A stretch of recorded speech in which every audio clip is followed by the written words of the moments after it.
She had only meant to think those words. To actually say them, she knew, would make her mother mad. "Then go in the kitchen and fix a hot dog. You see I'm busy." "Ain't no hot dogs." "What do you mean, ain't no hot dogs?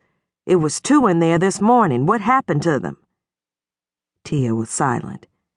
"What happened to them?"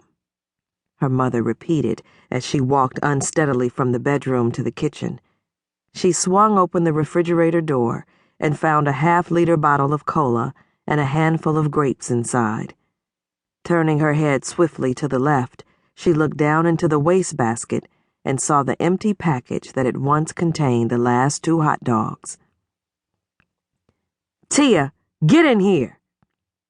Tia slowly pushed herself up from the chair and went into the kitchen. Her arms and legs felt like a stretched rubber band that, after being plucked, continued to wiggle for a while. "You ate the hot dogs, didn't you?" Ida grabbed her arm and stared at her with eyes that were like an inferno. "Didn't I tell you not to go eating up all the food? Didn't I?" Her grip was tightening around Tia's thin right arm, and saliva was beginning to form at the corners of her mouth. Tia inhaled the smell of alcohol on her mother's breath, and it made her nauseated as she nodded her head up and down. "Get in the living room and sit down."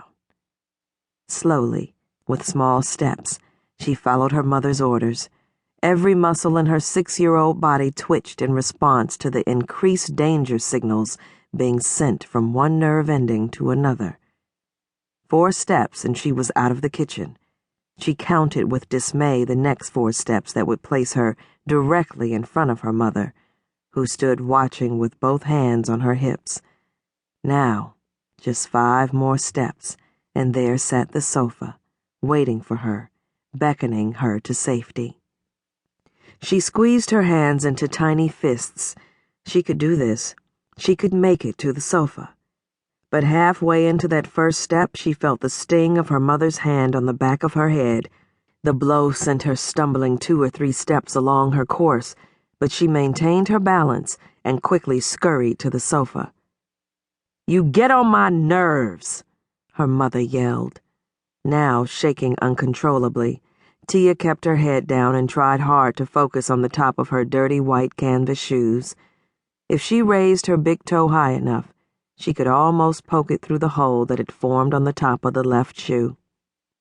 But with each blinking of her eyelids, the hole became secondary to the spreading circle of moisture just below them.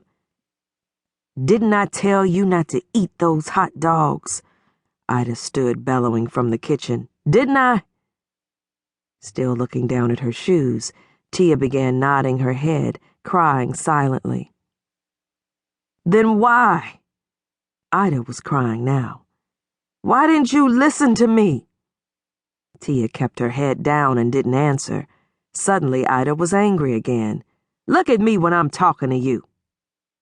Tia raised her eyes just in time to see the half-empty 2-liter bottle of cola fly directly toward her. As she dodged the bottle, she heard it smash into the wall behind her and felt its cool liquid dance across her hair and face like rain. Only it wasn't rain. It was soda. Soda that she could have been swallowing instead of feeling it running down the side of her face. "Lie down on the couch and go to sleep, and you better not move." "I'll be back," Ida said, slamming the door behind her. Slowly, Tia bent down to pick up the empty cola bottle from the floor. She could feel the lukewarm liquid trickling down the back of her ear. She ran her hand over the top of her head and felt the moisture intermingling with the coarseness of her hair, the sticky substance clinging to her ebony bone-like fingers. Warm droplets took turns landing on the back of her neck after the liquid had reached the end of her 2 ponytails.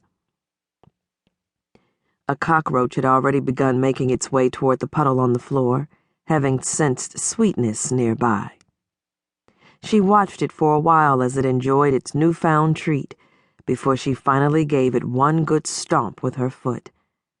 It lay almost void of life, semi-paralyzed from the weight of the heavy pressure. Even if it had